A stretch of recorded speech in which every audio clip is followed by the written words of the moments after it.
The following podcast contains strong language.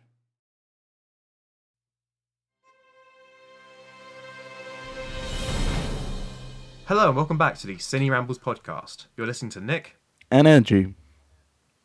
and we're back in with your weekly film recommendations for Isolation. How's Isolation been treating you then? Same old as before, Yep. yeah? Same as last time. Yep. Every week feels like the last. So before we go into our regular stuff, we've got a bit of correspondence. Yes, we It's do. an email from Penny. Yep. She says, "Hey guys, firstly thanks for the shout out and discussing The Mandalorian today, well, last Friday. I'm glad you both love it as much as me. You're welcome. And secondly, thank you for recommending Tiger King. We have just started watching it and have got to episode 3 and it's a fucking wild ride. Yep. I have another series, but I really want to hear your opinions on as film enthusiasts. The HBO miniseries Chernobyl. In my opinion, this is one of the best pieces of film to ever come to screens. Obviously, being a very difficult subject matter, they tackled it brilliantly, with respect, and gave it the gravity it deserved to be handled with. As well as this, everything about the production is so well done with insane attention to detail, from the costumes and the music to the script and storytelling. I may be wrong because I am neither a filmmaker nor have I lived in 1980s Ukraine, but I loved it. I would like to hear your opinions. There is also an awesome podcast that goes along with each episode by series creator Craig Mazin, which is so worth listening to. It's one of those things that you can get yourself into a rabbit hole with for weeks after watching. Stop me now before I recommend the best websites to research radiation poisoning. Love, Penny. Thanks Okay. for that, Penny. Cool. Yeah, Chernobyl, which came out as a HBO miniseries last year, I think. It was last year, wasn't it? Yeah. Yeah. Yeah. And you've watched it as well, haven't you? I have. Yep. Yeah, good series. Very, very good. Yeah, so what...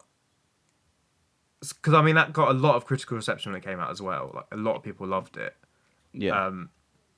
Personally, for me, I felt like the first and last episodes are really strong. I mean, it's slightly sagged in the middle. I don't know what your thoughts on that are. Yes, I sort of agree with that. There's 5 episodes, isn't there? Yeah. Yeah. It definitely sags. Episode 3, I think, was the saggiest. Yeah. Episode 4 was like everyone when it came out. I remember everyone was talking like, "Oh, episode 4 is terrible. It had me crying the whole time. It was so harrowing." It was like just because they go out and shoot some dogs. It's like Yeah, I was going to say obviously that's that the is dog one, like isn't it? Yeah. yeah, like that's bad. But also it's like Yeah. What I about don't the know, loss I of human wasn't- life in every episode? well, yeah, exactly. I was like literally thousands of people have died, but you know they have to shoot a couple of dogs and it's devastating. Yeah. Which makes me sound like a Well, I did- complete cold-hearted bastard. Obviously, I care about the dogs, but at the same time, it's like I just didn't find that as bad as everyone else did. Apparently, No. What I quite liked about it in terms of its overall structure was, so like the first episode starts like minutes after like the disaster sort of started, like it's in progress. Like, so it essentially starts in medias res and we see like the aftermath, and it's not until Yeah, the last episode you see the where we graphite finally on the see ground, the build don't up you? to it. yeah, Yeah. But I think that last episode in particular was just masterfully constructed. So for those who don't know, it was basically it's the courtroom scene where the main character, who I can't remember the name of. Do you remember Jared the name? Harris. Yes. I don't he's remember trying to- what his actual name is, but it's Jared Harris. Yeah, Jared Harris. But he's trying to basically prove to this this committee what happened at Chernobyl, and prove that basically it's Incompetence, wasn't it? Not Dimitri. Yeah, it was Thingy's fault. Really bad with names. It was Martin from Friday Night Dinner. It's his fault. Yeah. he's got a bad resume. But what I liked about that is, firstly, it makes the seemingly impossible job of explaining how a nuclear reactor went, melted down in a way that's actually really easy to understand and quite visual, and it's intercut with the actual dramatization of it happening, which I thought was really well done. It also has a really nice sort of structure to the way it tells that story. But yeah, thought Chernobyl was really good. Chernobyl is a quality series. It's done amazingly well. Like everything about it is really good. I mean, Penny's right. Like every aspect of it is excellent. Yeah, it's all been sort of every sort of aspect of the filmmaking is sort of like machined to perfection. Yeah, and it's always one of those things that's hard to criticize in a way, isn't it? Because it's so perfect and shiny, and there's very little that you can criticize about it, other than the things that they decided to leave out. Also, there was a large part. I think it was either the Ukrainian government or the Russian government didn't like it because it left out something and it made them look really bad or something like that. I don't know. I can't remember. It's more manipulation to Well, it is. filmmaking. Apparently, manipulation is going to be a big aspect of today's episode. Cause, Yeah, I mean, to be fair, it's a sort of an unavoidable aspect of any kind of dramatization or like filmmaking based on real events. Yes. Yeah. Which is what makes it so interesting. Chernobyl is incredible. Yeah, it's great, and it's currently on Now TV, isn't it? Yes, or it's Sky on Now Atlantic, TV. if you have that. On Sky, yeah. Yeah. It was amazing to see how damaging radiation actually is. Because obviously, before this show came out, you have this idea, radiation is bad. But you don't really know why or what it does. You just know that it is bad. And that's about it. I mean, it depends how much attention you paid in GCSE physics, but okay. Well, very little, Nick. Clearly. But I feel like this did a very good job of showing you how damaging and destructive it was. Yeah. Like and the way it sort of outlines is this invisible enemy that's, basically inescapable. Yeah.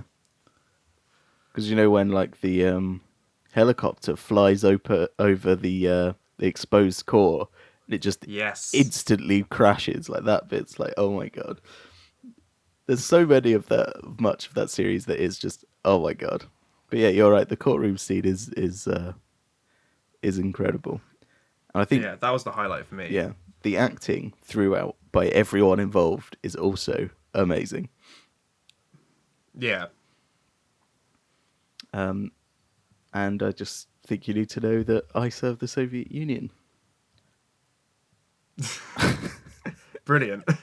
Thanks for announcing that on the podcast. You're welcome. Oh, what's all these Russian sponsors we've got? Hey. Cool.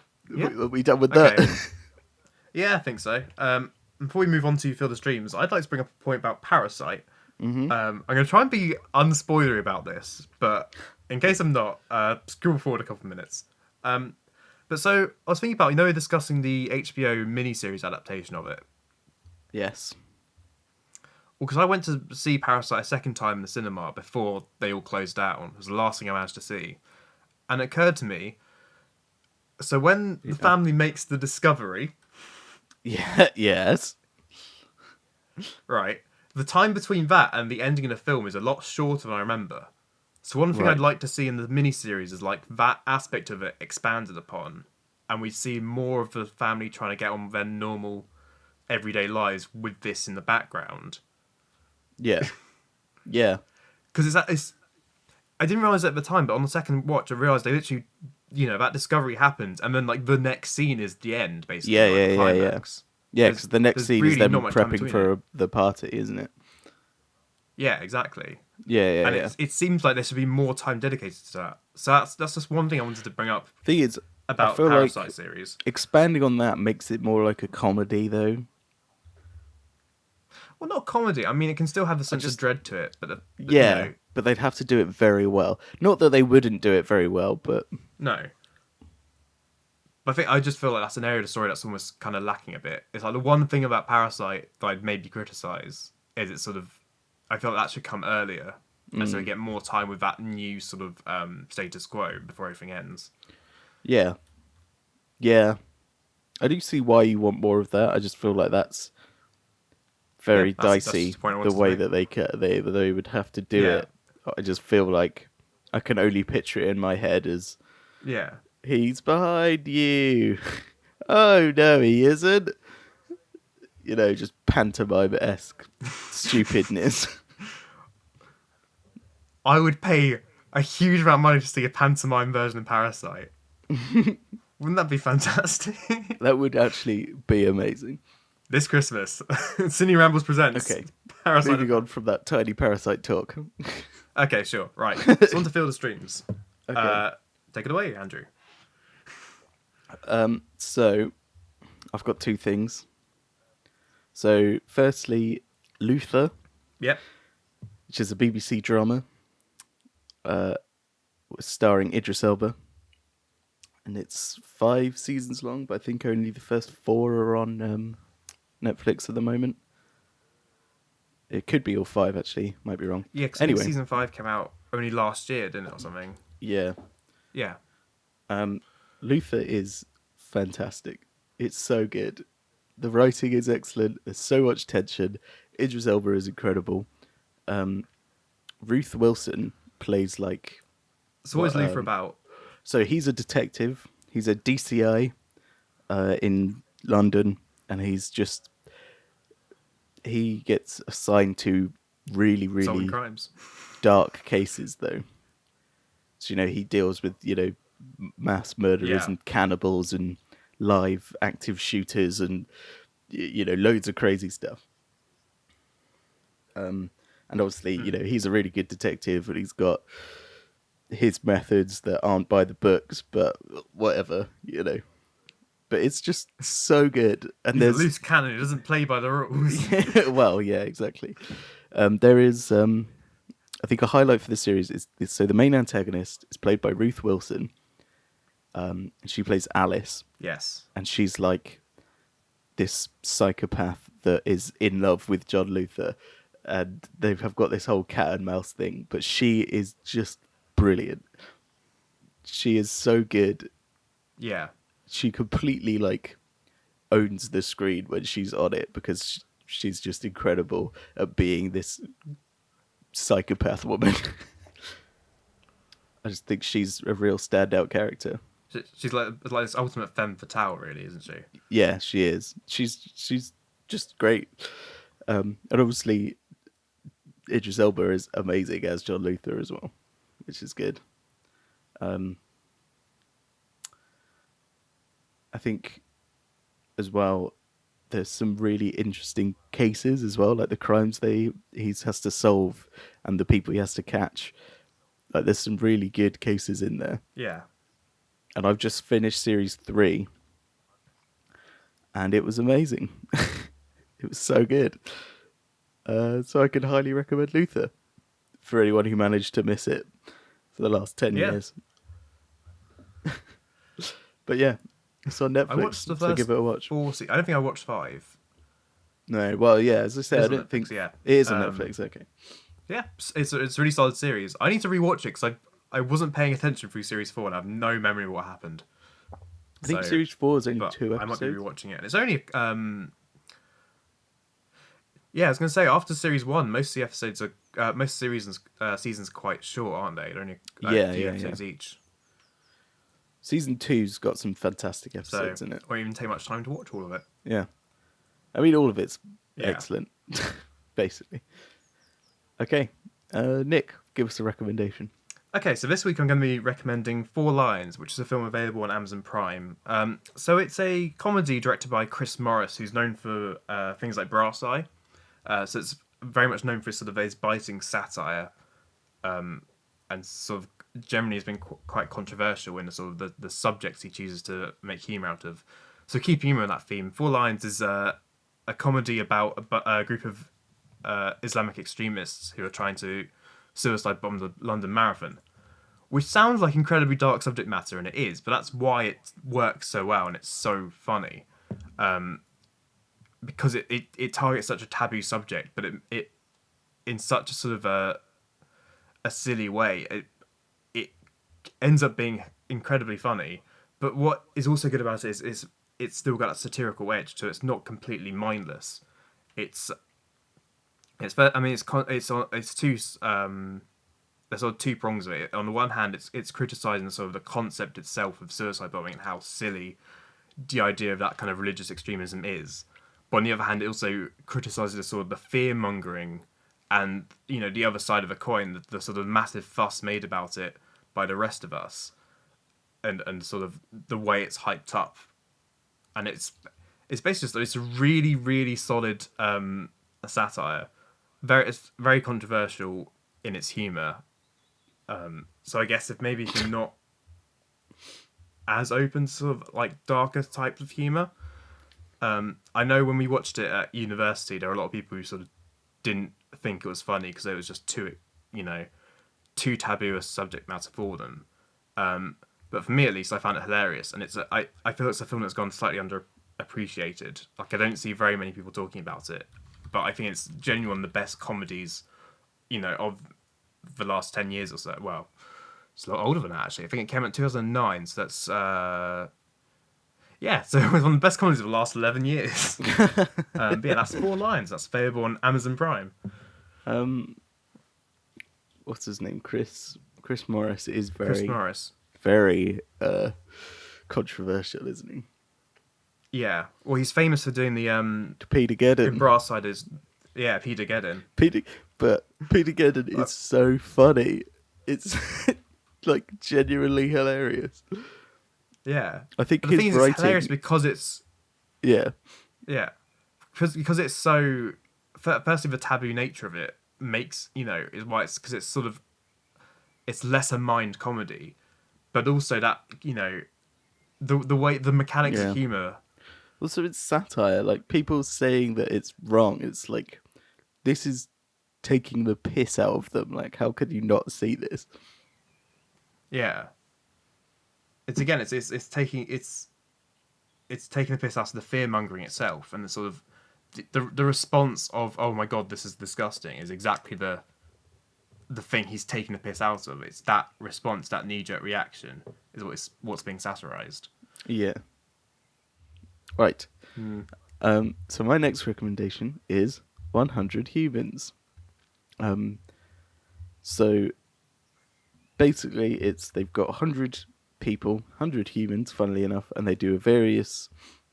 The 3 hosts do come up with various experiments to test these 100 humans, to see, you know, varying results.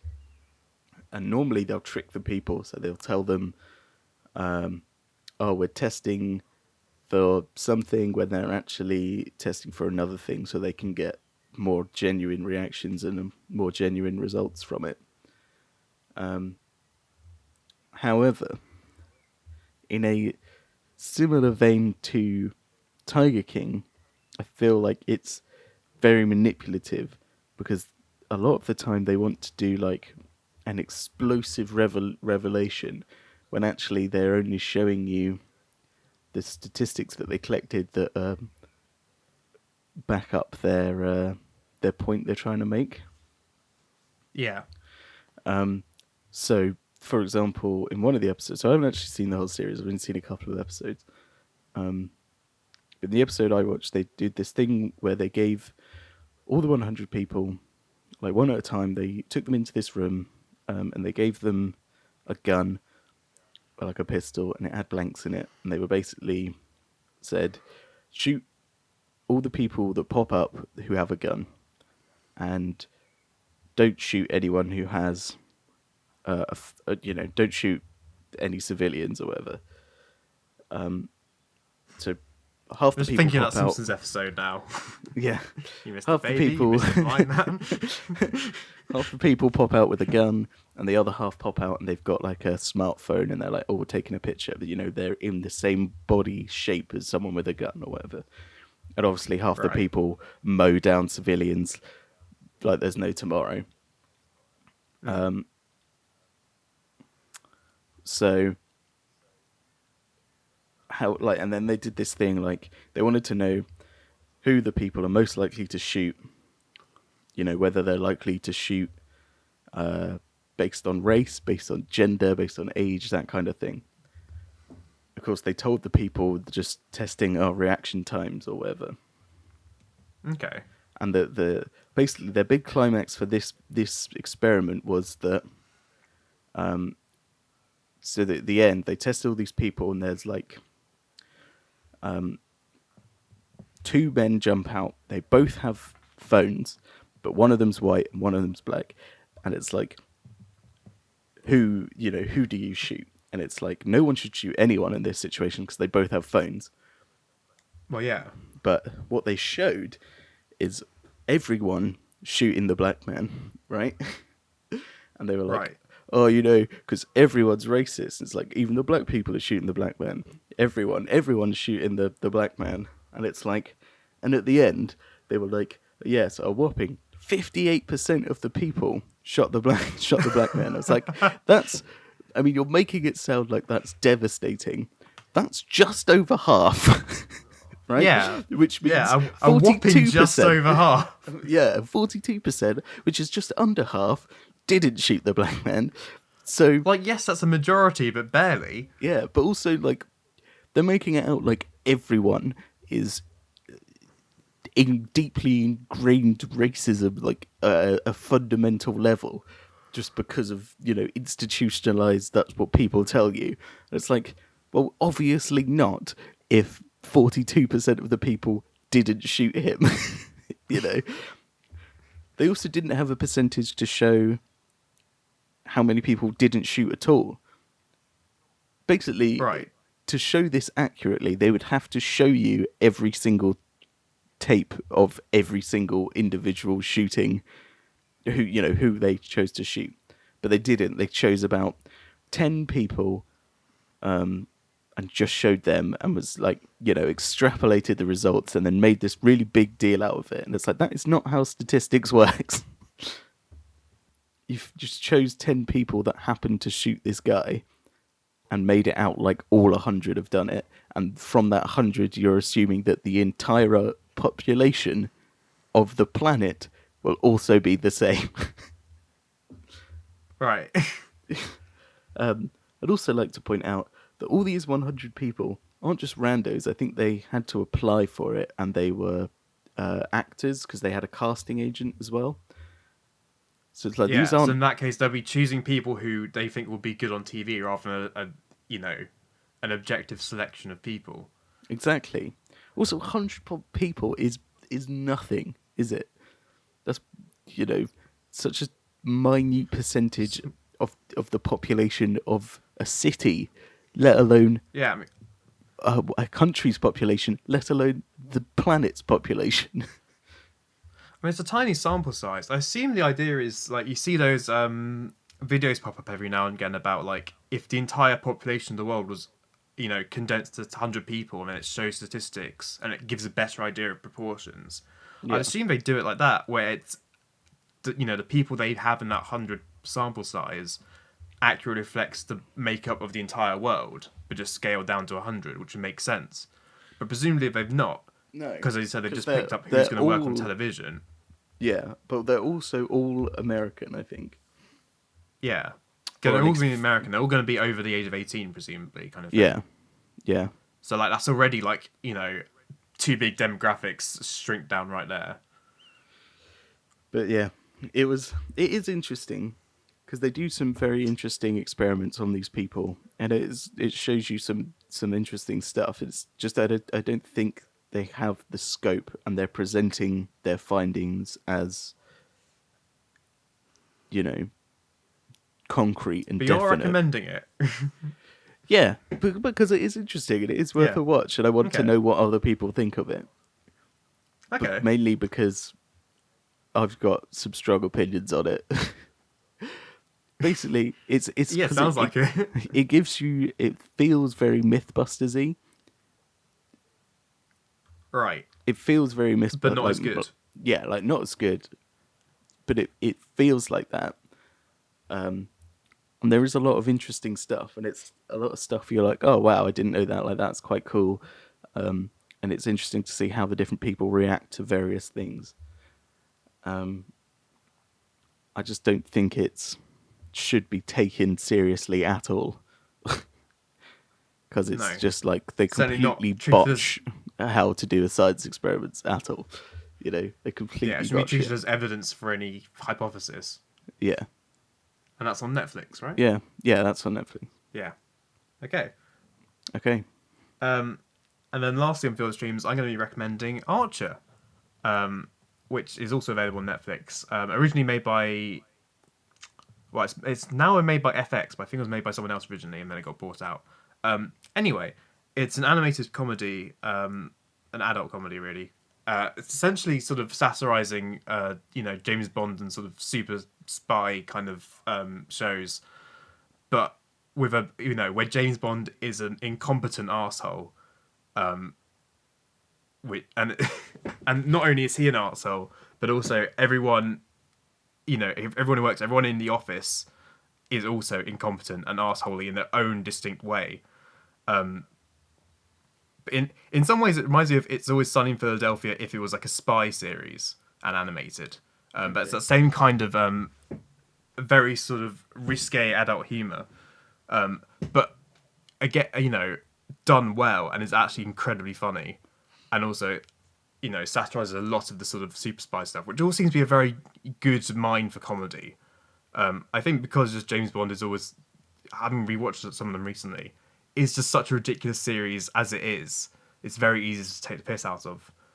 But yeah, so I'm 4 seasons in at the moment, out of I think 10, maybe 11. But I've been enjoying every single episode of it. So yeah, I'd highly recommend it. You as well should watch it because I think you'd love it. Yeah, it sounds like something I would like. And it's the same Yeah. bloke as Bob's Burgers, isn't it? It is. It's H. John Benjamin. It's also got Chris Parnell's in it, who did Morty's dad in Rick and Morty. Oh yeah, Jeff. Jeff? yeah. Is it Jeff? Yeah. And he's also, I think he's done something in BoJack Horseman as well. In fact, there's a lot of crossover with BoJack Horseman, I think, but I mean mainly in like sort of cameo roles. Not like, I don't think there's any of the permanent voice cast from either, like, Yeah. transitions like that. He was in. But yeah. He was in Gravity Falls as well. Yes, that's the other thing. It seems to be Jerry, like not Jeff, as well. By the way. Oh, I can't remember. I knew how a J sound at the beginning. You didn't correct me until then. Until But yeah, it seems like. But idly looking around between the series, it seems like there's a lot of crossover voice actors between like Rick and Morty, Archer, Gravity Falls, BoJack Horseman, and Bob's Burgers. And Whereas we're also like Roiland probably is the 5 in best loads of- animated series of recent years as well. Yeah. But yeah, it's it's great to hear H. John Benjamin, i.e. Bob from Bob's Burgers, but it's the same exact voice, but he's in like a much more sort of an arse-holier character. And it's makes it, for some reason, that connection makes it even funnier. There's also there is a Bob's Burgers episode of Archer. Yes, I'm aware. Yeah, which is also very funny. Yeah. But yeah, Oh my Archer. God. It's on Netflix. Go watch Okay. it. Okay, and if anyone has any shows they'd like to recommend to talk about on Fielder Streams, you can email us at cinerambles@gmail.com. And the same goes for any other queries or suggestions or your own reviews, and we can discuss them on the show, like we did with Chernobyl at the beginning. Okay, and let's finish off today's episode. We're going to be talking about Tiger King, continuing on from last week's analysis. We're going to be doing this as a spoiler corner. It's going to be focusing more on the elements towards the end, which obviously are spoilers. So if you haven't seen it, basically we're going to be talking about this until the end of the episode, so you might want to stop listening here. On YouTube, there will be an annotation or something to skip. Not an annotation. What is it? Time code. There'll be a time code to skip ahead. But yeah, we are going to basically be talking about this for the rest of the episode. So yeah, spoiler corner, Tiger King. Okay. What you got to say, Andrew? Well, so we should raise that between last week and this week, the after show was released as well, which is Oh yes. an additional episode, which is basically a follow up, and in my opinion, almost entirely useless. Yeah, completely superfluous. I felt it seemed very fanboyish the way it was made.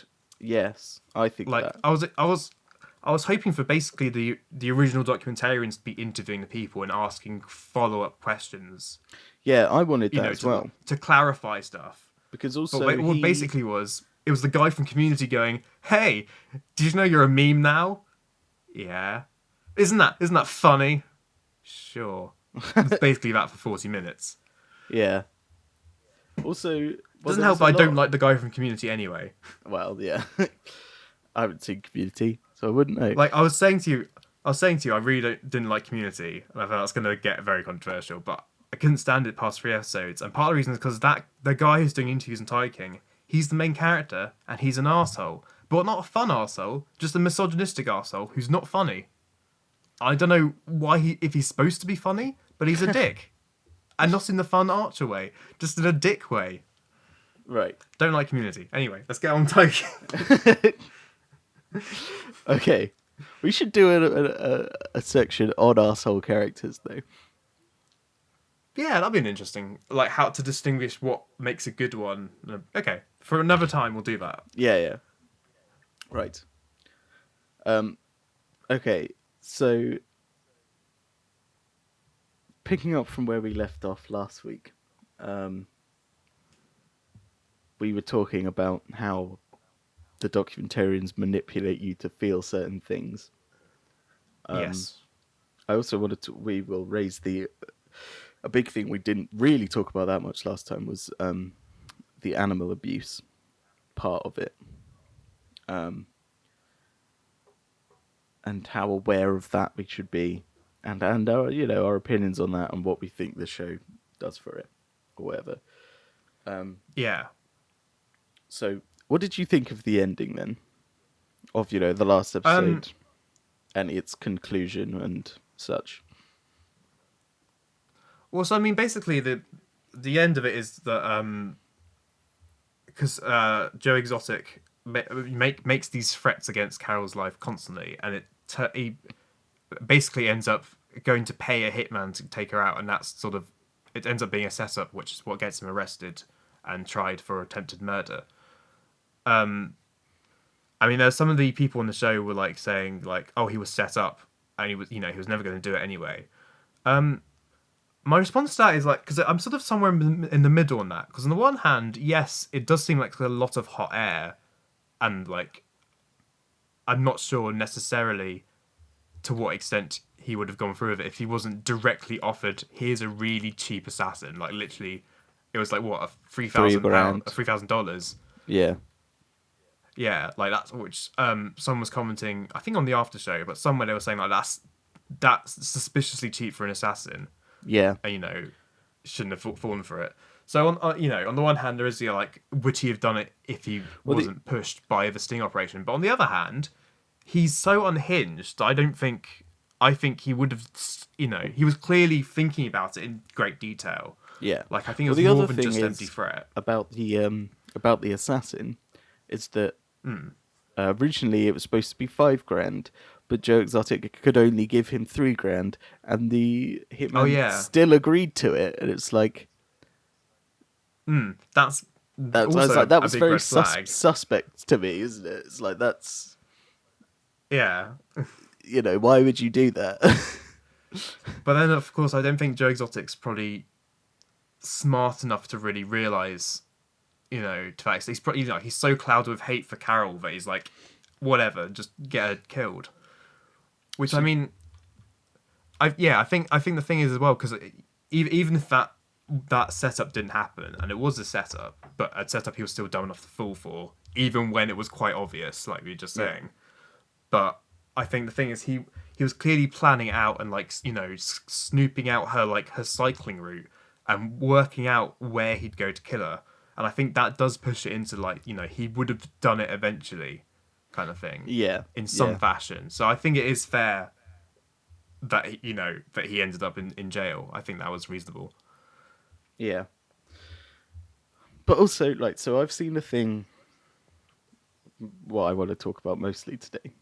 I saw a review that said that Tiger King is a gross glorification of animal abuse and its abusers. To which I say, Right. you have to be an insanely dense motherfucker to believe that. Obviously, I To don't think believe that it the show does. is glorifying it. Yeah, well, I don't think it does enough to damn it, but that's a different thing. But it does not glorify it at all. Like, who looks at the abusers, so Joe Exotic, and be's like, yeah, I want to be like him. A man who literally went to jail for 17 counts of animal abuse. Yeah. You know, how dense have you got to be to think that that's a glorification at all? You know? And So one also, it goes out of its way to show you how unhinged literally every single one of the animal abusers are. And I So think, that's the one thing I'd say is like I wouldn't say it certainly doesn't glorify animal abuse, but I do think it does. As some people have criticised, I don't think it focuses enough on it. yeah, Like well, it's that's quite a what I big say. subject Like, area that I sort of don't, eschews. Yeah, yeah, I don't think it does enough to damn it, but that's a different thing. It definitely yeah, doesn't glorify it. no, Because I think, how can you, but even Jeff Lowe and Doc Antle and the other guy, the one with the monkey, like these people are all insane, and it's like yeah, that is not a glorification. These people are mad, and it's going out of its way to villainize them and make you want to not be anything like them. yeah. Even the That supposed good ones like Carol Baskin, it villainizes her a lot as well. And yeah, it's like you don't want to be anything like these people because they're insane. And like I wouldn't go to any of their zoos because they're all mental. It's like why would you? It's not a glorification at all. And talking about Carol Baskin, so I've read another criticism about the show about it's trying to show her on like the same level of sort of just as bad as Joe Exotic and Doc Antle and the rest of them, when actually hers is a sanctuary, which I did comment on last week. But what Yeah. this criticism I saw said was basically because the show doesn't clarify enough about what makes her different and why the sanctuary is better. It ignores that in order to fit in with its mission statement of they're all equally mad and as bad as each other. Like, so for example, there's like a lot of people saying like, oh, why can't I release tigers into the wild? Well, there's a specific reason why you can't. It's to do with because they've been crossbred and mutated, specifically for like the parks and stuff. Yeah, Therefore, it's they like can't be reintroduced into the wild. yeah, there's 9 subspecies of tiger, and they're all crossbred between the subspecies, which is why you can't release them. It's like that's part of it, isn't it? Yeah, And also exactly. because they're fed at a certain feeding time and they don't hunt. That's another big part of it. Exactly, yeah. And so like I was saying last week, like, oh, Carol's got this sanctuary, but it seems to operate exactly the same as the rest of the zoos. So how is she any better than them? She's as bad. Because that's basically what the documentary does. It doesn't show that side of it and explain in detail that angle in order to make her look worse. So that's another example of the way it manipulates it. Yeah. But I think that is one thing. Of course, to try and get a documentary to not manipulate anything is impossible. But I do Yes. wish it did do a lot more background about the tigers. I think that's another general criticism. It's too much on the people, and there's not enough about the tigers themselves and the abuse, which is obviously kind of like should be the main point. You'd think. Yeah. Like it's too focused on like, wow, look how crazy these humans are, and in the background there's all these animals suffering. So that Yes. is one genuine criticism, I think. Yeah. Yeah. I also think so in the after show, the guy with no legs, who I also can't remember the name of, Yeah. he pointed out that obviously Joe did a lot of bad stuff, but the documentary didn't show all the good stuff that he had done, and it's like Right. it doesn't weigh up both sides. And because the guy with no legs, Yeah. he did say like how much good Joe had done. Like I said last week about how he just gave a homeless woman a job and a place to live just out of nowhere. And there's also And he made also- that Thanksgiving meal for like 200 people, whatever it was. Yeah, and he did apparently like that wasn't a one-off thing. He did that every year for 15 years or something. Yeah. And also like he was like very generous and supporting with all of his people, and he'll hire people who can't be hired anywhere else. He'll give them a chance. There was a lot of positive stuff about him that they don't show, I think. Yeah. I think that's the thing. Like, as mad and sort of unhinged as Joe is, he clearly has like a heart to him. Like, there's a lot I think of a documentary about like, he seems like a very affectionate person. He seems, he's not a psychopath. He's not heartless. He's very much sort of, even if he is abusing his animals, which again isn't shown in enough detail, I don't think. Like, Yeah. he's clearly like, at least about humans, he does genuinely have this sort of, he cares for them and he has like this real heart for people. Yeah. So, I mean, I think it's such a good documentary, but it definitely has an agenda, and I think if you're going to watch it, you have to be very aware of that. Yeah, absolutely. But it doesn't take away from it, and I think it is just very good. But yeah, so with the more of the like animal abuse, they also don't show why what Joe and Doc Antle is doing is bad. Obviously, they say like, "Oh yeah, it's bad, it's animal abuse," but you don't know why. You don't know what it's doing to like. Obviously, keeping them in a There's cage a is difference between not good. explaining it and like showing it. Yeah, and like Yeah, making the audience feel why it's bad rather than just telling them it is bad. yeah, That's filmmaking 101. yeah. Because there is The a thing is, bit early on where the guy with the monkey says like a tiger needs like 400 square miles of jungle, and there's no cage big enough for that.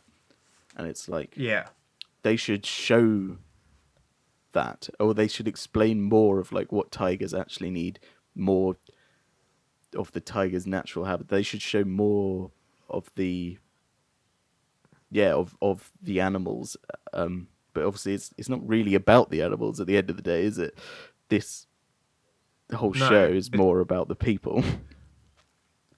I think overall the tone of the show is much less of an expose, about abuse. It's much more. So it's definitely driven towards entertainment and being like, look how mad these people are. Look at the weird antics they get up to. Like, rather than the sort of arguably much more serious tone it should have about, like about exposing the abuse that's going on. It's much Yeah. more focused on sort of like the wacky, entertaining side of it. So that's what I did like on the in the last episode, the political campaign guy, he said, which I thought was very poignant and a very good like last note to leave it on. He said, Yeah,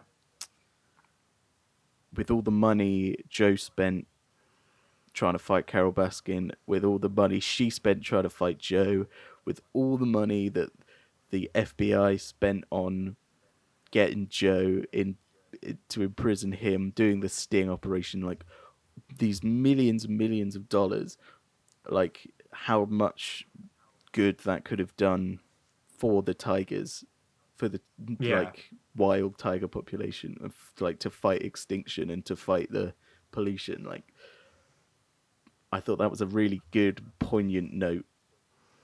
I was And it like, really that's sums it up, the sort of almost like the main point to take away from all of it. Yeah, it was very well forced out to the final note. Yeah, yeah.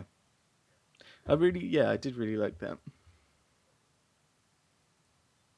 But yeah, I don't know. It was good.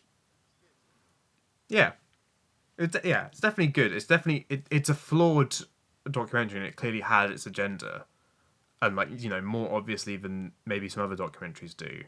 If you can get past that, it's definitely there's a lot of interesting stuff in there. Yeah. Yeah, there's also a lot of, I don't know, like there's so much they leave out, I think. But also I think because again, like I said last time with the timeline, like you don't know when each interview is recorded or whatever. But there's a lot of retroactively changing things, a lot of retconning from the people. So, in one interview, they'll say something, realize that makes them look bad, and in their next interview, they'll retcon it and say, oh, but I actually meant this, Yeah. And I feel like that just muddies the water so much. And especially if you look at the after show, how much retconning all of the people do, like every single one of them. Because they all suddenly decide in the after show that they all hate Joe Exotic when, especially so the guy with no legs, he had an argument with Jeff Lowe and left. He didn't have an argument with Joe Exotic, but the thing, he's like, oh yeah, Joe should be in jail, blah, blah, blah, blah, blah, blah. And it's like, well, this could be the documentary's fault, but it never showed that. It always made it out like you were just his mate, Yeah. Oh, I don't know. Well, that could be the thing. Like maybe maybe it did go down differently, and the documentary showed it, how it wanted to show, and they're like, right, well, we need to use this opportunity to try and set the records straight. Also, yeah, I feel like this documentary is a very valid excuse for people like Jeff Lowe and Doc Antle to be like, all of these problems, oh yeah, they were just Joe's fault, but my thing's normal and fine, when actually, they're just as dodgy, if not more dodgy, than Joe was. Yeah, and of course, because Joe's in prison and they're not, they can sort of say what they want, and because Joe sort of can't as easily respond, I also would like to, again, in the after show, the producer guy, the guy who smokes indoors and has the cowboy hat and is the graveliest voice as if he'd been eating concrete for the last 40 years. Tasty. Yeah, that guy. He, sure? In the after show, he said that Joe was actually afraid of tigers. Oh yeah, that was an interesting revelation. That would have been a great thing to expound upon on the documentary. Well, yeah, exactly. Which that makes me think it's not true, because even his friends, his closest friends, never said that. And I feel like that's such a massive part of deconstructing the Tiger King. Why would they not bring that up?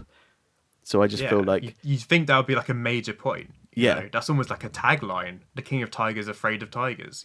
Yeah, exactly. I mean, phrase better than that. Yeah, but I just feel like that would absolutely have come up if that were true, which makes me think what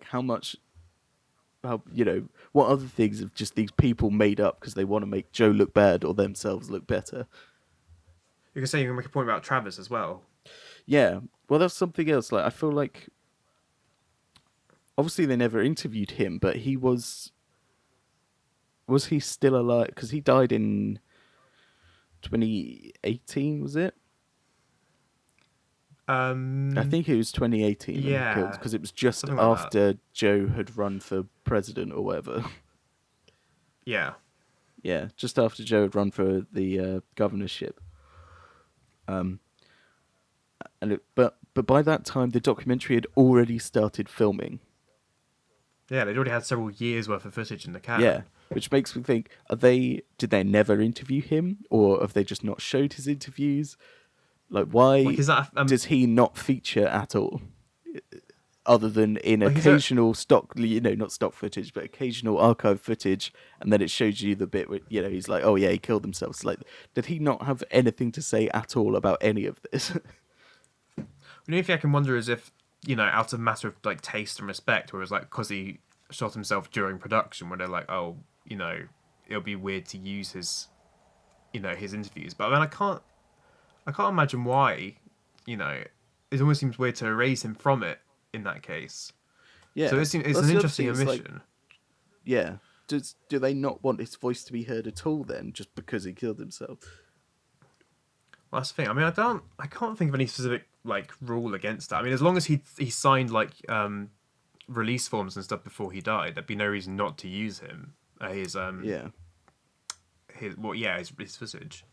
Well, the other thing could be that his family asked them not to put it in. Maybe. It's the other thing that I could think of. I mean, Occam's razor sort of suggests that's probably more likely it rather than like some agenda on the documentarian's part. Yeah, yeah.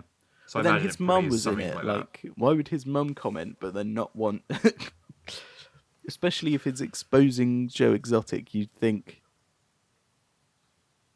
they'd want him, arguably his closest person, to have a say and to pitch in.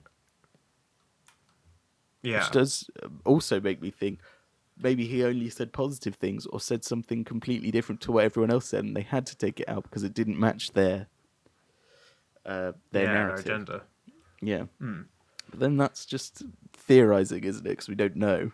Yeah, that's the thing. We can never truly know for sure. Yeah. So we've only got our theories left. So the other thing I would like, there's a Louis Theroux documentary about Joe Exotic. From Oh really? Yes, there is. I think it's from about 2010, 2011 maybe. And I want to watch that because I want to know Louis Theroux's take on it. Yeah, and sort of compare and contrast them. Because obviously Louis Theroux documentaries are amazing, but he's such a completely different documentarian to the guys that made Tiger King. I want to see if how different it is, Yeah. It's also a much Louis Theroux's documentary mode is much different to Tiger King's, isn't it? Yeah. Because I mean, firstly, Louis Theroux makes a point of being, very much the presenter of his documentaries and being in them and sort of being there asking the questions. Yes. What Tiger King doesn't to the same degree. So do you think? Here's a question for you, Nick. Okay. What do you think? So if you can say, so Chernobyl, yeah, Right. is a dramatization of the event. Real Do you events. think Yeah. that is a more or less accurate representation of the truth than a documentary is on the same subject? Well, I mean, it's difficult to compare because obviously, documentaries and dramatizations both can vary in how, because both have narratives. Yeah, Is the thing. Both will have a way they want to tell the story. I mean, dramatizations generally will often use like fictional characters to, like, if you think about something like Titanic, for example. yeah, There was literally thousands of people on that ship they could have told the story of, but they made up a whole group of characters to tell that story through their eyes. yeah, And most dramatizations are the same, or documentaries at least use, the real people. And obviously the trap is like, oh, documentaries have real footage, so therefore they must be more realistic. But as we've proven, through manipulation, that yeah. isn't the That's same. not the case. Yeah, But then obviously, dramatizations, well, there is research involved. A lot of it, again, like, yeah, the stories are sort of, well, there's often, especially with like disaster things like Chernobyl and Titanic and stuff like that, it's normally that, the disaster itself is there, and then the rest of it's almost entirely fictional. yeah, So it's like, it's the, it's the choice between a completely fictional story with the shell of like a real event, or the real event but cut up and presented in a way that fits an agenda. yeah. So in many ways, they're sort of very similar, concepts and types of film. Well, that's what I But was thinking. It's like documentary isn't. yeah, I mean, I love documentaries. I don't want to sound like I'm just slagging off, but it's such a different. They're almost. They're definitely in the same vein, aren't they? yeah, it seemed like people think of documentaries as being like this completely separate form of filmmaking. Yeah, But I mean, it's all surface level. It's all aesthetic. Really, underneath, they're just as much a construction as anything else. yeah, yeah, The lines between dramatization and documentary are very blurry. yeah. We should talk about more documentaries. I love documentary making, and Yeah. documentary theory is very interesting. What's your favourite documentary? Oh, that's a good question. Obviously, Senna is just an absolute belter of a Yeah. film. I mean, that's my favourite, but I probably haven't seen as many documentaries as you have. Uh, Like, I've seen a few, but not a huge amount. yeah. Um, I there's Touching the Void is a fantastic documentary. See, I didn't get to study that one, so I That's a haven't seen it. really, really good film. Did you Touching do the Void. Captain of Friedman's? No, we didn't. Oh, okay.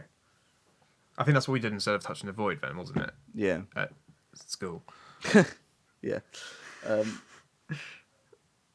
But there's some really interesting. Like, have you seen documentaries people make about themselves? Because how I've seen different Exit do Through the you... Gift Shop, which is similar, I guess. Yeah. Because there's a documentary called Tar Nation, Right. which is about a man and about his life, and his mother has some really like severe mental health problems, and about how he Right. deals with her and their lives together, and how he copes in his life growing up and as an adult and all that. But it's supposed to be about her, but it's definitely more about him, and it's like an autobiographical documentary about himself, basically. I just find that documentary is fascinating, especially if you then read around it, because he's like, oh yeah, I'm a it's like, oh yeah, I'm a gay man. I've struggled all my life. I've had all these suicidal thoughts. I've always been gay since I was 10, and my mum's got these mental health problems.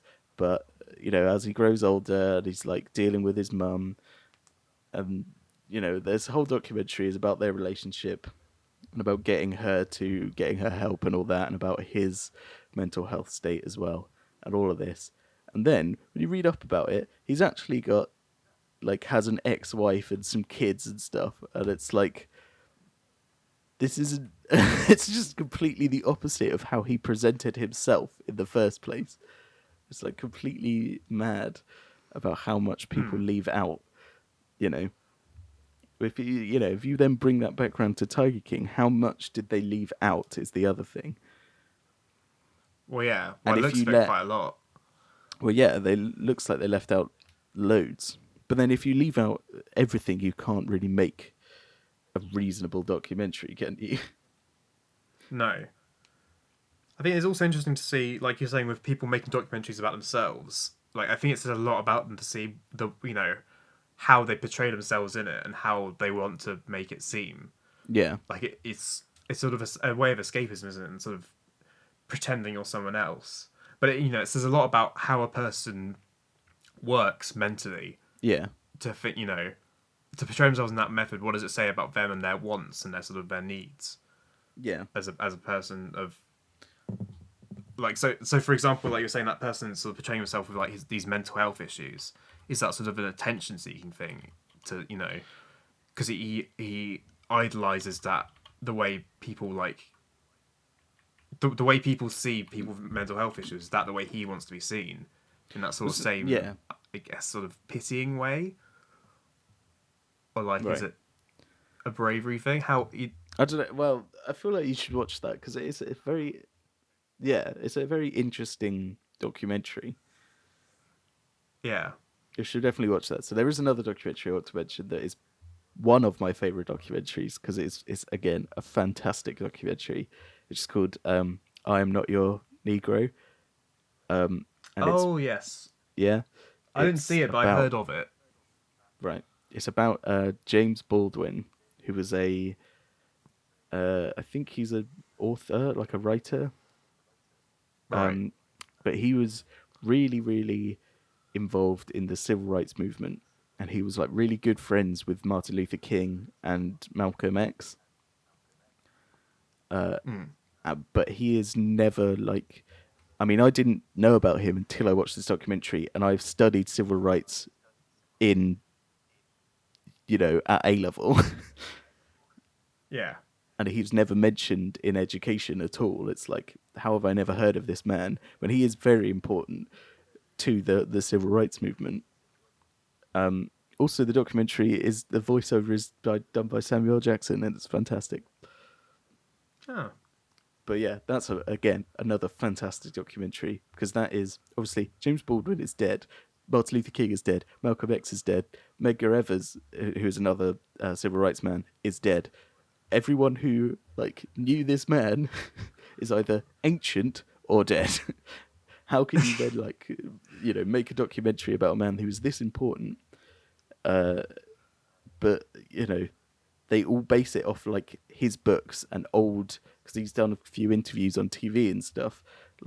That's how they do it. It's can you imagine making a documentary about the Tiger King if almost everyone involved was dead?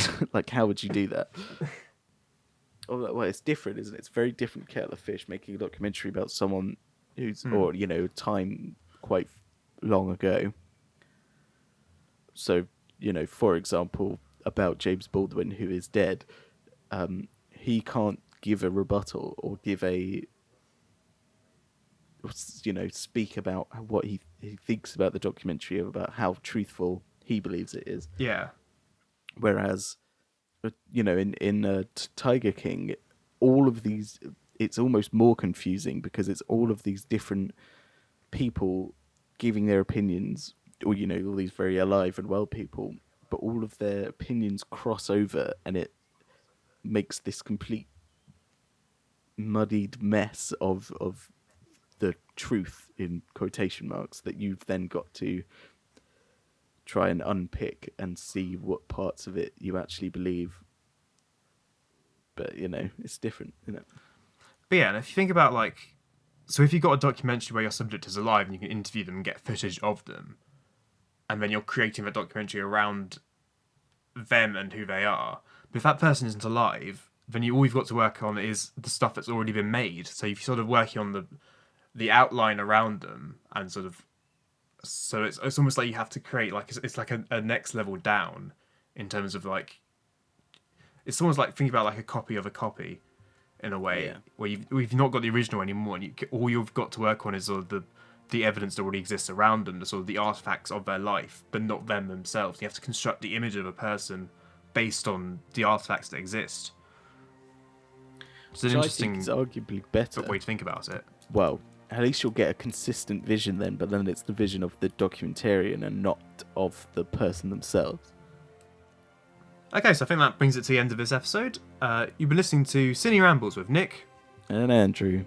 You can find us on Facebook at facebook.com/CinéRamblesOfficial, and you can follow us on Twitter at Ciné Rambles. And for more content, you can go to the blog at cinerambles.blogspot.com.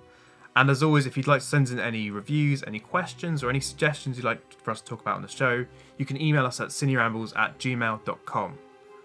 So have you got any final remarks before we close out then?